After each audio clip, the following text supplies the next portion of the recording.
Quanto mais negamos um crime, mais a consciência nos obriga a pensar nele.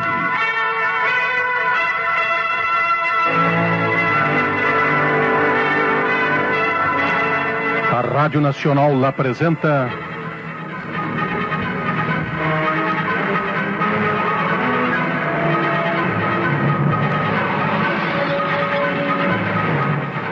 Teatro de Mistério.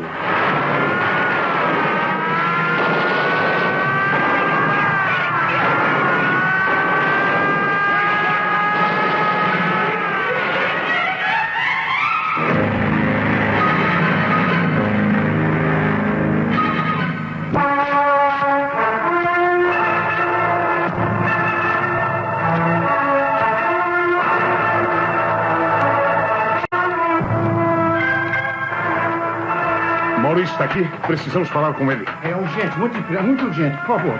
Maurício chegou há mais de 1 hora e trancou-se no quarto lá em cima. Os senhores podem subir. Bom, mas... O que foi isso? Um tiro. Será que chegamos tarde, inspetor? Vamos subir depressa. Vamos lá.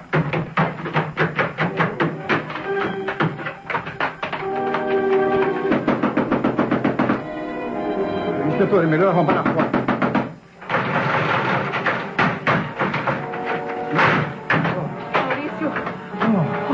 Pobre Maurício. Está morto. Acaba de dar um tiro no ouvido. Veja, Dr. Werneck. Há várias folhas de papel sobre a mesa. Sim. É uma carta. Uma carta para a polícia. Mas o senhor é quem deve ler, inspetor. Deixa. Não culpe ninguém pela minha morte, a não ser eu mesmo. A situação tornou-se insustentável. Prefiro matar-me a viver entre 4 paredes, pagando por um crime que não cometi. Mas é melhor contar a história de princípio. Desde já dou a minha palavra de honra de que tudo quanto aqui escrevo é verdade. Apenas a verdade e nada mais que a verdade. Eu não matei minha tia.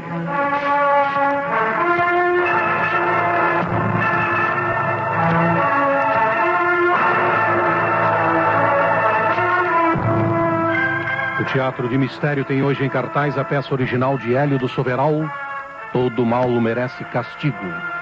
Os fatos e personagens desta peça são fictícias. Qualquer semelhança com casos ou pessoas reais terá sido coincidência.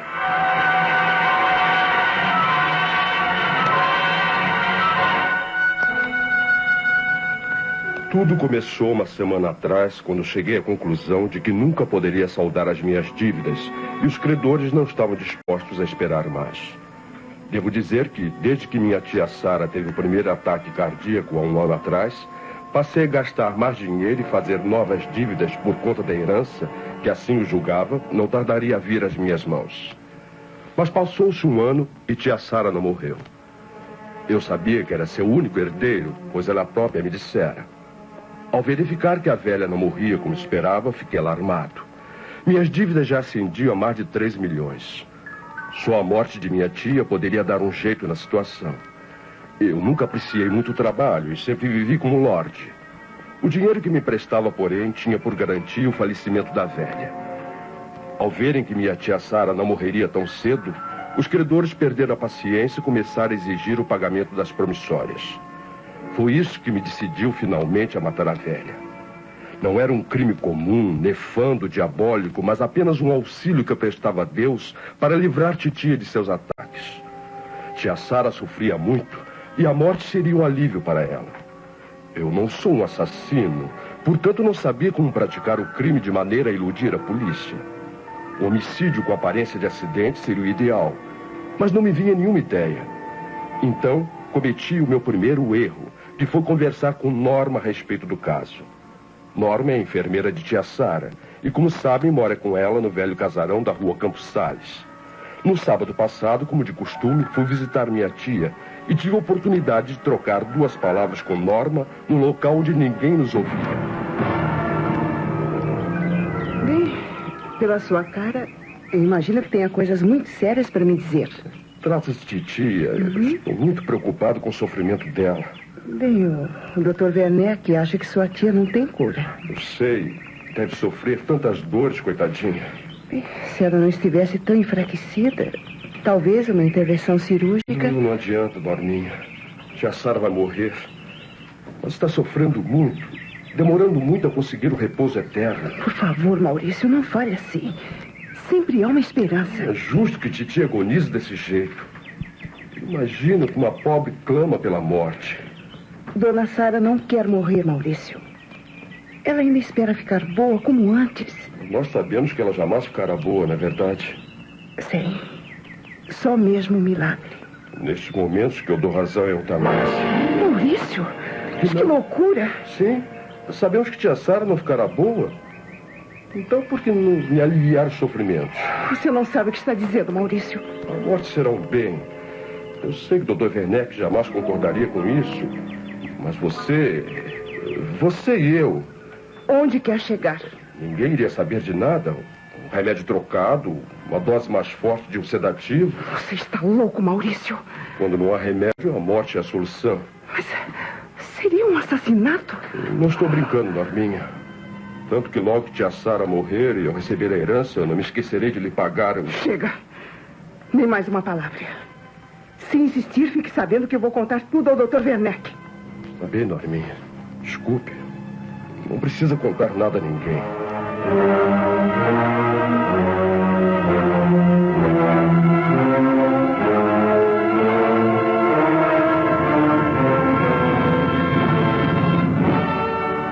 Depois daquela conversa, eu desisti de fazer de Norma minha cúmplice.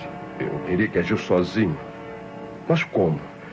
Eu não podia usar um método que levasse muito tempo a ser executado, pois os credores me apertavam. Foi então que pensei na doença de tia Sara. E perguntei a mim mesmo se ela não poderia morrer naturalmente por uma falha do coração. Eu li alguma coisa a respeito e soube que um colapso cardíaco assemelha-se à morte por sufocação. Os músculos se contraem, impedindo o ar de entrar nos pulmões. Era ótimo. Bastava imaginar um meio de asfixiar a velha sem deixar vestígios extremos. Claro que apertar-lhe o pescoço com as mãos ou enforcá-la com uma corda não servia. Ambos os processos deixam sinais. Tinha que ser de outra maneira. No meu quarto de solteiro, na pensão de Dona Letícia, eu passei 2 noites andando de um lado para o outro, pensando e tornando a pensar.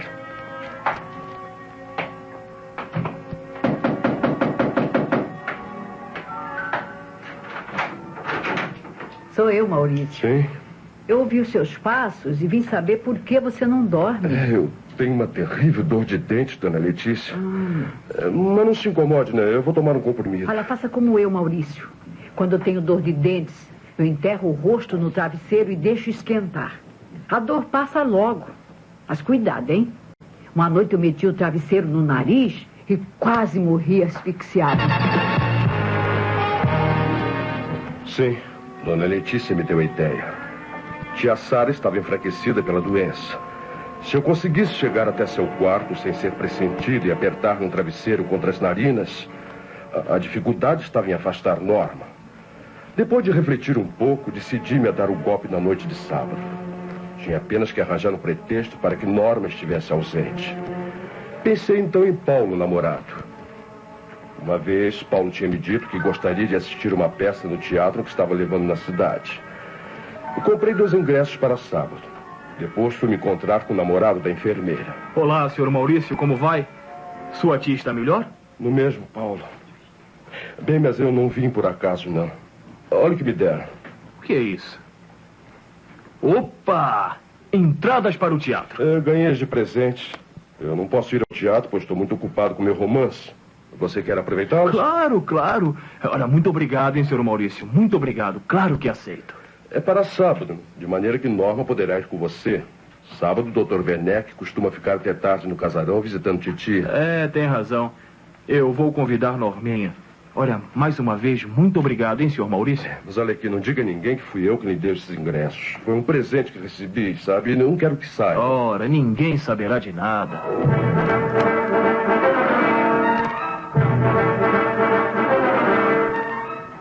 A sessão teatral começaria às 8 e terminaria às 10 horas da noite.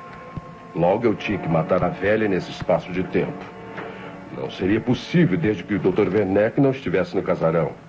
Por isso fui visitar tia Sara à hora do jantar e ali me encontrei com seu médico assistente. Sua tia está com saudade de você, Maurício. Você quase não liga para ela. Esses últimos dias eu tenho pensado tanto em tia Sara. Você não poderia ficar no casarão esta noite para lhe fazer companhia? Imagine que Norma, a enfermeira, pediu-me dispensa. Vai sair às 7h30 e só vai voltar depois das 10. Infelizmente eu não posso ficar. Eu assumi um compromisso. Sabe, eu não estou gostando do estado de Dona Sara. Será melhor que fique um homem aqui em casa. Mas, enfim, eu ficarei.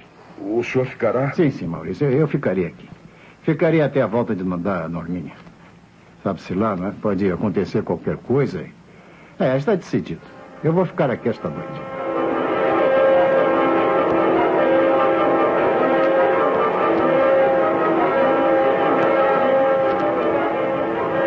Eu não contava com aquilo. Se o Dr. Werneck ficasse no casarão ao lado de tia Sara, eu não teria chance de me aproximar e abafá-la com o travesseiro. Eu tinha que dar um jeito de afastar o médico. Então lembrei-me que há dias o Dr. Werneck me falava de um doente grave que tinha no subúrbio. Eu precisava fazer com que ele fosse vê-lo às 9h30 daquele sábado. A Amélia, a empregada, não era problema, pois dormia nos fundos do casarão e só aparecia se tia Sara tocasse a campainha. Fui para o meu quarto, na pensão, e pouco depois das 8h da noite, aproveitando a ausência de Dona Letícia, peguei no telefone.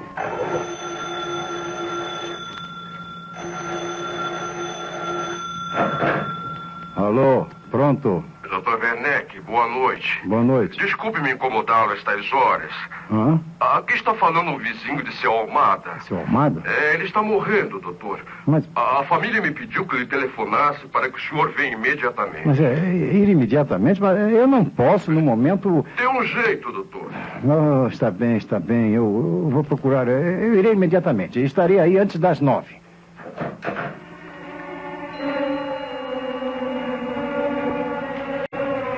Eram então 8h15. Dona Letícia não estava na pensão, mas não devia demorar. Os outros pensionistas na sala ou em seus quartos não repararam em mim. Fui até um corredor na entrada onde estava a caixa de fusíveis da luz e amarrei um barbante numa chave, deixando-o com uma extremidade do lado de fora da caixa. Às 9h, a dona da pensão voltou e os hóspedes começaram a meter-se nos seus quartos. Desci de novo e, ao passar pelo corredor, veio um puxão no meu barbante. Todas as luzes se apagaram. Meu Deus! Mas que foi isso? Não é nada, dona Letícia. Algum curto-circuito. Pode deixar que eu vou examinar os fusíveis. Eu vou buscar uma vela. Eu tenho a certeza de que não há defeitos. Abri a caixa dos fusíveis e estraguei 2 deles, mostrando-os depois à dona Letícia. Aquela hora era impossível comprar novos fusíveis. Eu vou telefonar para a Light. Empreste-me uma moeda. Eu conheço um processo que não falha. Vou buscar uma moeda. Felizmente que já é tarde e a maioria dos pensionistas estão dormindo. Um momentinho. Coloquei uma moeda no sistema elétrico de tal sorte que provoquei um curto-circuito. Dessa vez o que sofri foi a mufa no porão. Não houve meios de fazer a luz voltar. Com muito tato, dissuadi Dona Letícia de chamar a Light. O que vamos fazer, então? Bem, eu tenho um amigo que é eletricista. Eu vou telefonar para ele. Antes das 10h estará aqui. Enquanto isso, o jeito é ficarmos sem luz. Empreste uma vela, sim? Eu preciso escrever. Você vai trabalhar à luz de uma vela? É o jeito, né? Eu tenho uma inspiração, não posso perdê-la. Logo que meu amigo chegar, eu descerei. Está bem, Maurício. Leve esta vela.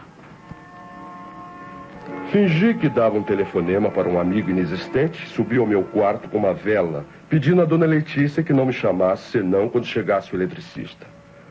Uma vez no quarto, coloquei a vela sobre a mesa, amarrando o barbante entre a maçaneta da porta e a cabeceira da cama. Nesse barbante esticado, pendurei um par de sapatos. Não sei se me entendem. O barbante passava pela vela, a 4 dedos abaixo do pavio aceso. A chama da vela demoraria de 20 minutos a meia hora para alcançar o barbante e queimá-lo, rebentando. Ora, ao rebentar o barbante, deixaria cair o par de sapatos ruidosamente sobre o soalho. Esse era o meu álibi. Meia hora depois, ao ouvir a queda dos sapatos no chão, Dona Letícia iria jurar que eu estava no quarto. Tudo preparado, fechei a porta, a chave e saí pela janela. A casa continuava às escuras e ninguém me viu. A noite estava chuvosa. Por isso levei a minha gabardina amarela. Esse foi outro erro do qual só agora me arrependo.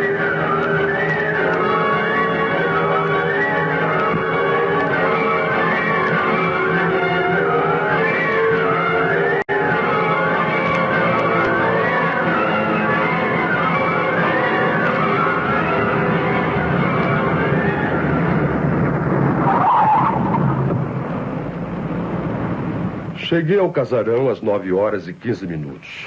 Num instante, saltei o muro e atravessei o jardim. Havia luz no quarto de tia Sara, mas as luzes da sala estavam apagadas. Dei a volta ao casarão e verifiquei que também havia uma janela iluminada nos fundos. Amélia, a criada, ainda não se deitara. Estava na cozinha. Vi sua sombra através das vidraças.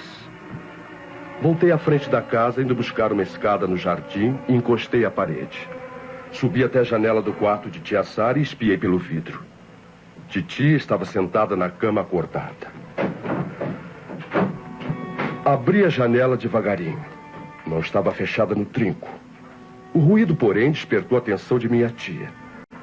Quando ela olhou para ali, só tive tempo de me abaixar. Tinha que esperar outra oportunidade. Dei de novo a volta à casa e fui verificar os movimentos da empregada. A Amélia devia ter sido chamada por algum toque de campainha, pois largou tudo na cozinha e foi até o quarto. Tinha ido apenas levar uma xícara de chá para a doente. Esperei ainda 15 minutos. Depois vi a empregada voltar para a cozinha com a xícara vazia e apagar as luzes. Acendeu a luz de seu quarto, que ficou acesa durante alguns minutos, e depois também a apagou. Tinha ido dormir.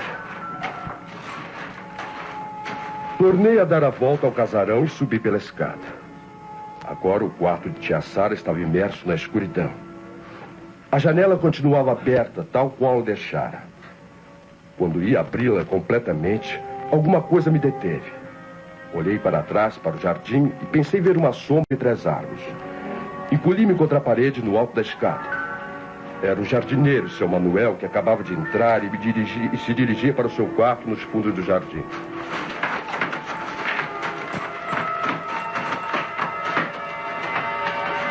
No primeiro momento, não atinei com aquele barulho.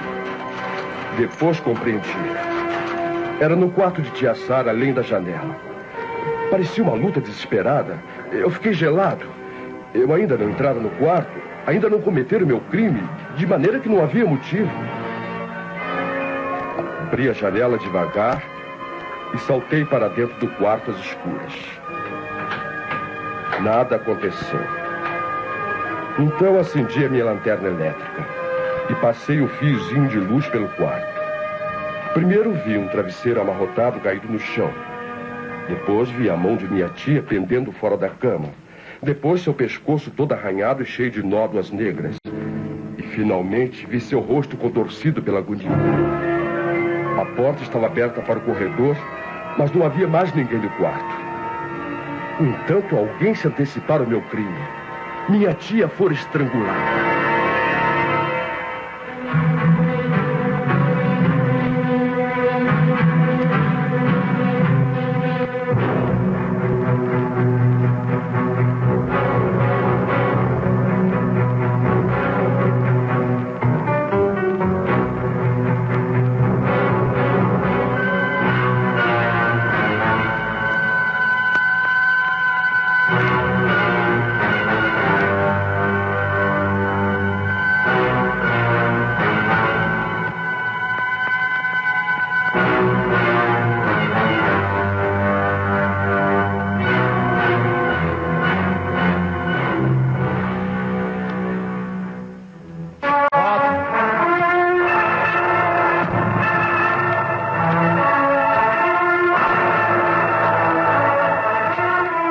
A Rádio Nacional está apresentando Teatro de Mistério.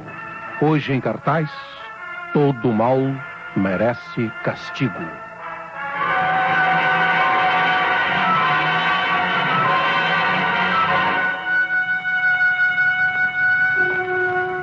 O corpo de tia Sara ainda estava quente. E seus olhos arregalados pelo pavor pareciam fixos em mim, acusando-me de um crime do qual eu estava inocente. Não tinha sido eu, senhores. Enquanto esperava a hora de dar o golpe, alguém entrara no quarto pela porta e estrangulara a velha. Alguém tomara conhecimento dos meus planos, não sei como. Nem quando se antecipara matando tia Sara quase da mesma maneira como eu pensava em matá-la.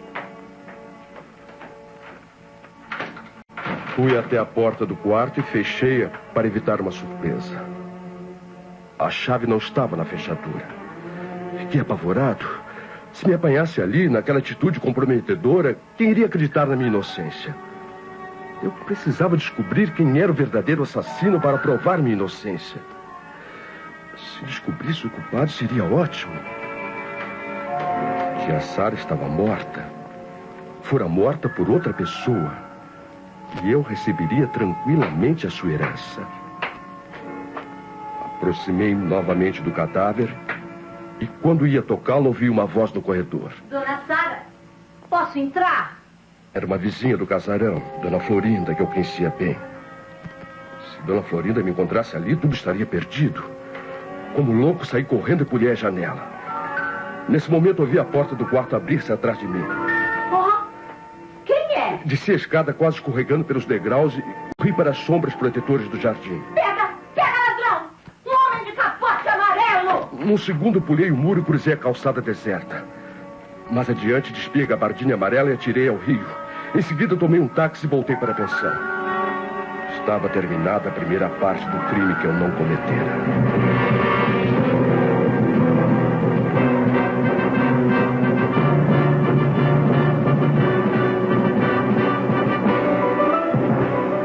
Ao chegar à pensão, entrei em meu quarto pela janela. Eram então 10 horas e 15 minutos. Encontrei tudo tal qual esperava encontrar. A vela estava quase consumida no castiçal e os sapatos caídos no meio do quarto. Peguei nos restos de barbante queimado e atirei-os pela janela. Depois vesti o pijama, abri a porta e desci à sala. É você, Maurício? Eu pensei que já estivesse dormindo. Não, dona Letícia, eu estava escrevendo. Não saí do quarto até agora. Ah, eu sei. Eu vi você lá em cima. Mas quando você tirou os sapatos, eu pensei que desistira de esperar o seu amigo e resolvera deitar-se. É verdade. O eletricista ainda não veio, né? Então é melhor telefonar para a Light.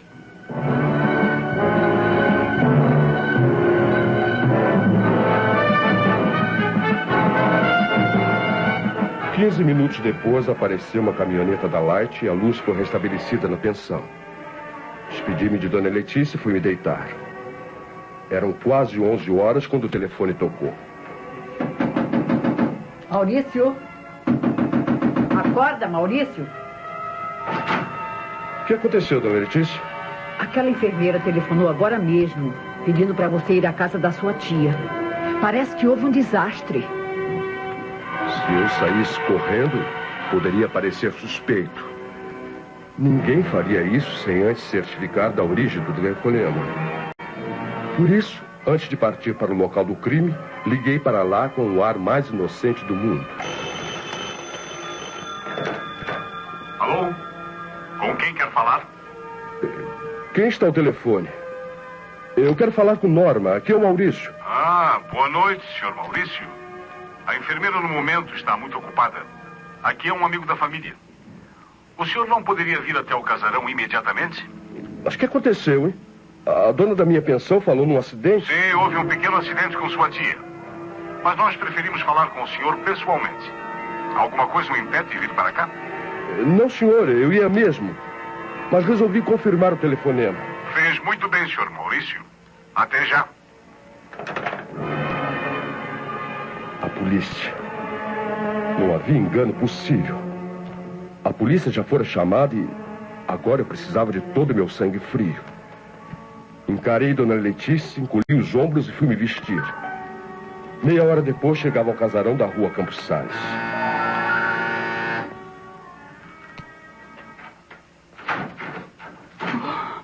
Senhor Maurício, que desgraça. O que aconteceu? Tia Sara? Sim, senhor. Sua pobre tia, coitadinha. É o senhor Maurício? Faça o favor de entrar. Boa noite. O senhor é... Sou o inspetor Santos, do Departamento de Polícia Judiciária. Dona Florinda, a vizinha do lado, me chamou. Só depois que cheguei que avisei a delegacia. Agora estou à espera do comissário e do médico legista. Mas o que aconteceu, afinal? Minha tia morreu? Creio que faleceu há coisa de 2 horas. Por volta das 9h30 da noite. Consegui estabelecer muito aproximadamente a hora da morte. Mas por que a polícia? Se Titi estava doente e faleceu, não é uma coisa natural? A única coisa estranha é que ela faleceu justamente quando não havia ninguém da casa. Para desencargo de consciência, temos que fazer uma pequena investigação. O senhor parece suspeitar de alguma coisa? Nós da polícia sempre suspeitamos de alguma coisa. Neste momento eu ia dar início aos interrogatórios. Gostaria de saber exatamente como as coisas se passaram. Em primeiro lugar, eu quero conversar com a empregada da casa. Creio que era a única pessoa que aqui estava na hora em que morreu Dona Sara. Não é exato, Amélia? Sim, senhor. Não havia mais ninguém em casa. Eram 9h30, mais ou menos, quando a patroa me pediu para fazer um chá. Ela estava sentada na cama fazendo as unhas. Eu fui para a cozinha, fiz o chá e levei-o ao quarto. Ela estava recostada no travesseiro. Um travesseiro grande, alto, muito macio. É isso mesmo. Depois que Dona Sara tomou chá, eu levei a xícara vazia para a cozinha e fui me deitar. A patroa disse que se precisasse de mim, tocaria a campainha. Me deitei, mas eu não consegui dormir logo. Pouco depois, eu ouvi um barulho de luta no quarto e os gritos de Dona Florinda. Ao mesmo tempo, a luta e os gritos? Não, senhor. Primeiro foi o barulho da luta. Eu não liguei muito porque era longe e não parecia coisa séria. Agora, porém, eu sei que foi no quarto. Compreendo. No momento, não parecia ruído de luta. E os gritos? Isso foi alguns minutos depois. Eu ouvi Dona Florinda gritar: "Pega, ladrão!" Aí eu fui ver o que era e encontrei a patroa morta na cama e Dona Florinda no meio do quarto, toda descabelada. Isso é tudo, inspetor. Mas por que não chamaram logo a polícia? Dona Florinda não quis. Primeiro disse que o melhor era esperar a volta da enfermeira e depois disse que ia chamar o senhor, inspetor, que já era seu conhecido. E foi o que fez. Sim, foi o que fez. 1 hora depois. Eu achei que era um escândalo desnecessário chamar a polícia. Por isso esperei a volta de Norma e só então telefonei para o senhor. Não haveria nada disto, é claro, se eu não tivesse visto o assassino. A senhora viu o assassino? Não se assuste, senhor Maurício. Ainda não podemos provar, sem sombra de dúvidas, que sua tia tenha sido assassinada. No entanto, Dona Florinda me contou uma coisa esquisita. Havia um homem naquele quarto quando eu lá entrei. Um homem com um capote amarelo que fugiu correndo pela janela. Não lhe vi o rosto, mas... Dona Florinda, que horas eram mesmo, hein? Por volta das 9h30. 9h30. Como eu lhe disse, Norma tinha me pedido para vir aqui de vez em quando ver se Dona Sara precisava de alguma coisa. Sara e eu éramos boas vizinhas e grandes amigas. Tanto que, segundo espero, ela me deixou esta casa no seu testamento. Pelo menos sempre me disse que faria isso. Bom, pois bem, Norma deixou comigo a chave do casarão e saiu com o namorado dela.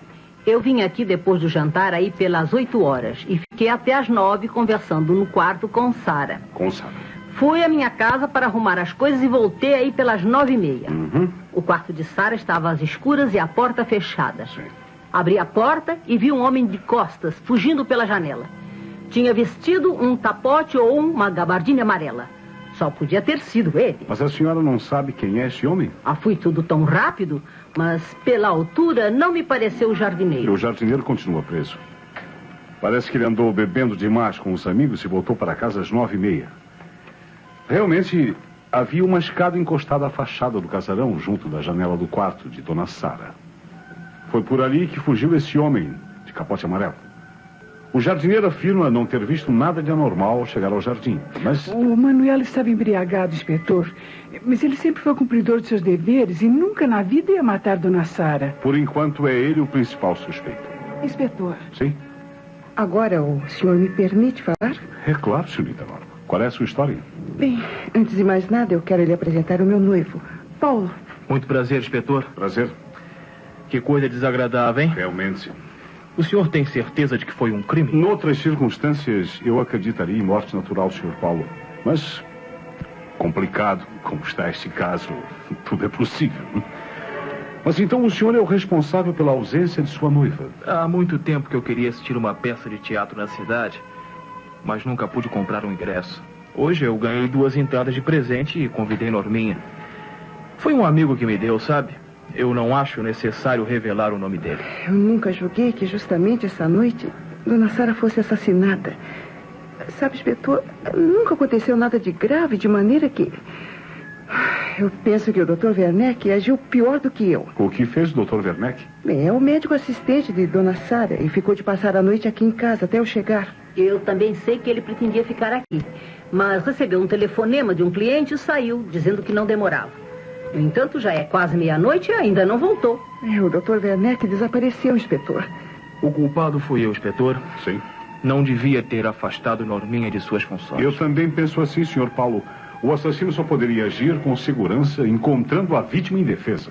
Paulo e eu estávamos no teatro às 9h30.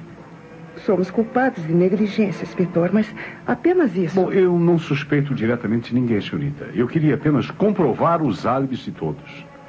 Acredito que estivessem no teatro os dois e que o Sr. Paulo não usasse nenhum capote amarelo. Não, inspetor, eu tenho uma capa de matéria plástica, mas é azul.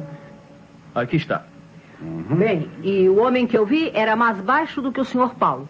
Era mais ou menos da estatura de Maurício, embora um pouco mais gordo. Cuidado com o que diz, dona Florinda. Eu não estou acusando ninguém, Maurício. Eu sei que não era você. Como sabe, minha senhora? O assaltante parecia mais gordo. Não podia ser o Maurício. Ele gostava tanto da tia. Não é verdade, Norminha? Sim, é verdade. Engraçado. O senhor Maurício parecia gostar muito da pobre senhora. Por que diz isso com um ar tão pensativo, senhorita? Tem alguma suspeita?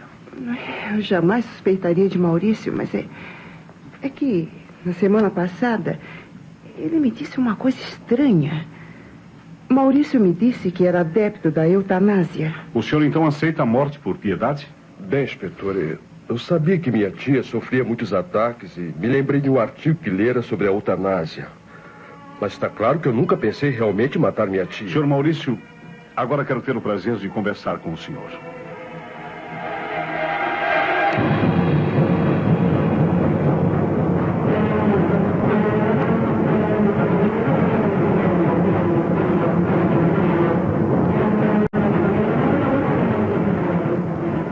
Não podia demonstrar o terror que ia na minha alma. No entanto, desde aquele momento, eu compreendi que a polícia começava a suspeitar de mim. Nunca mais me deixaria em paz. O senhor não matou sua tia, mas pensou na possibilidade de alguém a matar para livrá-la dos sofrimentos, não é mesmo? Pensei nisso, sim. Mas, como lhe disse, foi apenas no meio de uma conversa que tive com Norminha. Não acredito que Maurício pensasse seriamente no que me disse. O senhor é o único herdeiro de sua tia, não é, senhor Maurício? Não sei, eu penso que sim. Compreendo. Mas o senhor não quer dizer que suspeita de mim, inspetor? Seria um absurdo. Eu estava a quilômetros de distância quando se deu... Ainda não o acusei de assassinato. Nem acredito em sua culpabilidade. Realmente, não fui eu quem matou minha tia. Mas tinha motivos para matá-la, não? Isto é, ganharia uma fortuna se ela morresse. Sim, eu não posso negar, mas juro que não fui eu. Não precisa jurar, senhor Maurício. Com o tempo, provaremos a sua inocência. O senhor não é um monstro. Parece-me um rapaz culto e inteligente. Trabalha em... Atualmente não estou trabalhando, eu sou romancista. Romancista? É uma bela profissão. Já publicou muitos romances? Há 2 anos que eu escrevo o primeiro. A titia sempre me deu o dinheiro necessário para viver. Eu espero me formar o ano que vem. Médico, senhor Maurício? Engenheiro. Engenheiro. Bela profissão. Mas onde estava o senhor quando morreu sua tia? Eu estava na pensão onde moro, na Praia do Flamengo. Dona Letícia, dona da pensão, é minha testemunha. Eu não saí do meu quarto das 9 horas às 11, que foi quando Norma telefonou. O senhor não mentiria num assunto de tal relevância. Está claro que, além de se encontrar ausente do local do crime, o senhor não tem nenhum capote amarelo. Bem, há tempos eu tive uma gabardina amarela, inspetor, mas vendia. Eu vendia no princípio do mês, se não me engano. Vendeu? Isso é interessante. Demonstra que alguém tentou comprometê-lo usando a sua gabardinha amarela. A quem vendeu? Eu não sei. Há um desconhecido que passou pela pensão, mas nunca mais o vi. Sim. Nesse caso, o criminoso usou outra capa muito parecida com a sua. O tal homem do capote amarelo que foi visto por Dona Florinda e que era mais gordo que o senhor. Bem, eu não tenho certeza de que o homem que vi era mais gordo. Eu disse parecia mais gordo, pois tinha a gabardina desabotoada. Assim são as testemunhas. Até Dona Florinda, sem querer, está fazendo carga contra o senhor. Ainda há pouco o assaltante era mais gordo. Agora já não é mais gordo. É um problema. Daqui a pouco a Dona Florinda vai dizer que era o senhor. Eu não quis dizer isto. Está muito bem, Dona Florinda. Está muito bem. Venha comigo, senhor Maurício. Vamos confirmar o seu álibi com a dona da pensão. Custe o que custar, eu hei de provar que o senhor não matou sua tia.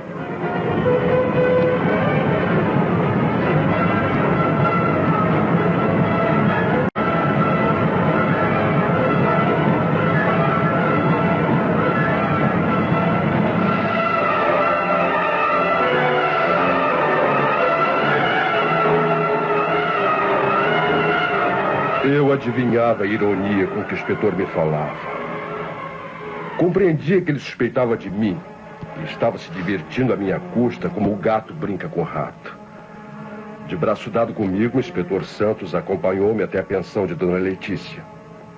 O inspetor olhava tudo com agradável surpresa. Que belo aposento, senhor Maurício. Meus parabéns. O senhor tem muito bom gosto. Obrigado. Gosta de conforto. Fez bem em não se casar. Bem, ainda não me casei porque não encontrei ninguém. Sim, sim, claro. O senhor gosta de variar.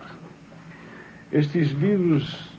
Ah, sim, sim. Engenharia, romances, poesias. Adoro Augusto dos Anjos. Ainda precisa de mim, inspetor? Por obséquio, dona Letícia, como lhe disse, houve um acidente na casa da dona Sara. Sim, senhor. E a polícia é obrigada a investigar. Pessoalmente, acredito nas palavras do seu hóspede.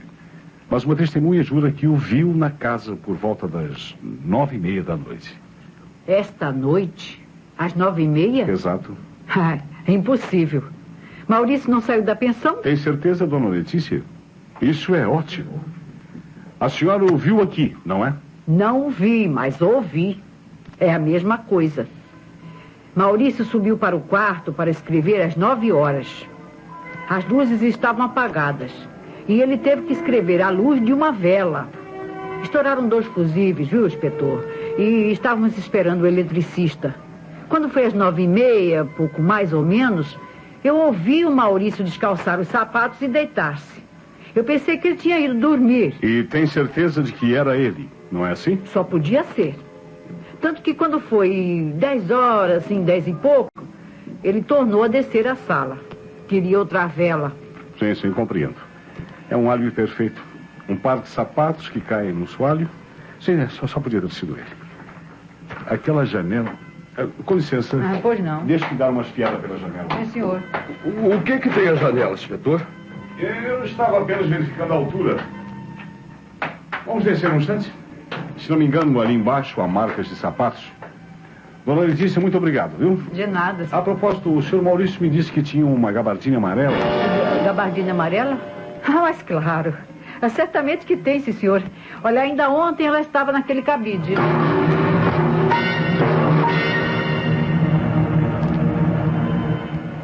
A partir daquele momento, eu sabia que não tinha por onde escapar. Mas o pior foi depois, quando o inspetor Santos encontrou aqueles malditos pedaços de barbante queimados. Estavam debaixo da janela, ao lado das marcas dos meus sapatos. Ao examiná-los, o detetive teve um sorriso enigmático. Olhou para mim, sacudiu a cabeça e não disse nada. Mas eu compreendi perfeitamente que ele pensava que eu tinha matado minha tia.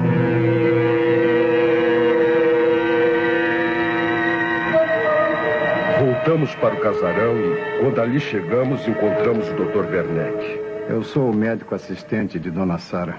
Acabei de chegar e de saber do que aconteceu. Ainda não examinou o corpo, Dr. Werneck? Na minha opinião, a sua paciente foi estrangulada. O senhor pode me explicar por que motivo se ausentou desta casa? Recebi um telefonema chamando-me no subúrbio. Era um telefonema falso, feito evidentemente para me afastar da casa. E eu penso que eu sei quem foi o autor da brincadeira. Por que me olha assim, Dr. Werneck? Eu vou examinar o cadáver da sua tia, Maurício. Mas depois temos muito o que conversar. Venha, senhor Maurício. Vamos assistir ao exame. Bem, se me permite, inspetor, eu prefiro esperar aqui. Pode ficar descansado que eu não vou fugir.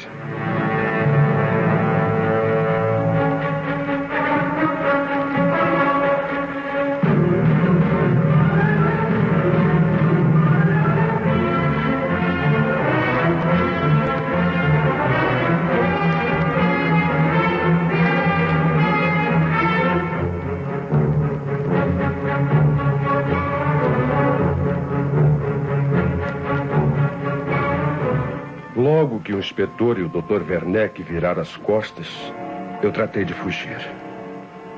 O guarda que estava à porta não recebera nenhuma instrução a meu respeito e deixou-me passar. Tomei um táxi e vim para a pensão, onde escrevo essas linhas. Isto é o fim. Eu não tenho outra saída senão a morte. Por mais que conte a verdade, jamais poderei provar que não matei minha tia. Quem acreditará que o meu crime, tão habilmente planejado, tenha ficado pela metade? Mas agora, talvez acreditem em mim. A palavra de um morto é sagrada. Eu não matei minha tia, mas sei quem foi que a matou. Vinguem pelo menos a minha memória. Só uma pessoa poderia ter estrangulado tia Sara naqueles poucos minutos antes que eu entrasse no quarto. Uma pessoa que ia herdar o casarão e que tinha as chaves da casa. Quem matou tia Sara foi Dona Florinda. Pobre Maurício. Eu devia ter se matado. Não devia realmente. Precipitou-se o pobre rapaz. Está claro que Dona Florinda não matou ninguém. Mas, inspetor, nesta carta, o Maurício diz que ouviu uma luta dentro do quarto. Era a própria vítima na luta pela sobrevivência. Faltou-lhe o ar. E suas unhas, longas e afiadas, arranharam-lhe a própria garganta. Como lhe disse, doutor, ninguém matou Dona Sara. Eu e o médico legista chegamos à mesma conclusão. Dona Sara morreu de um ataque cardíaco. E o suicídio de Maurício vem apenas provar que se o crime não traz recompensa, a simples ideia do mal também pode trazer castigo.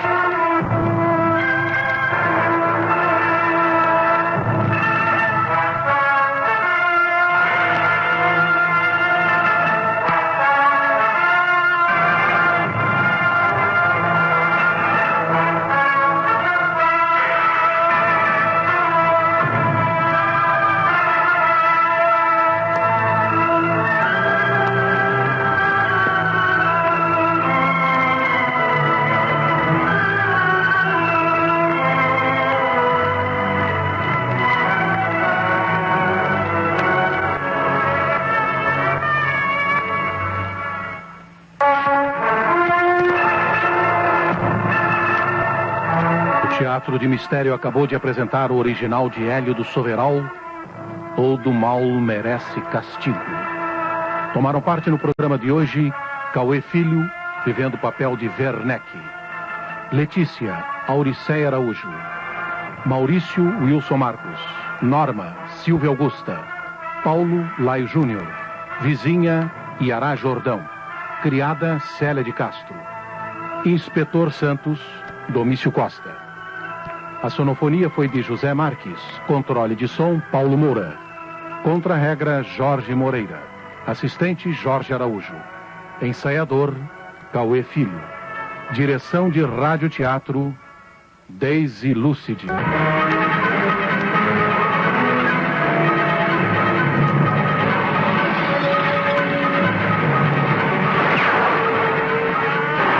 O Teatro de Mistério é apresentado sempre aos sábados às 8h05 e às segundas-feiras às 22h05 em reapresentação.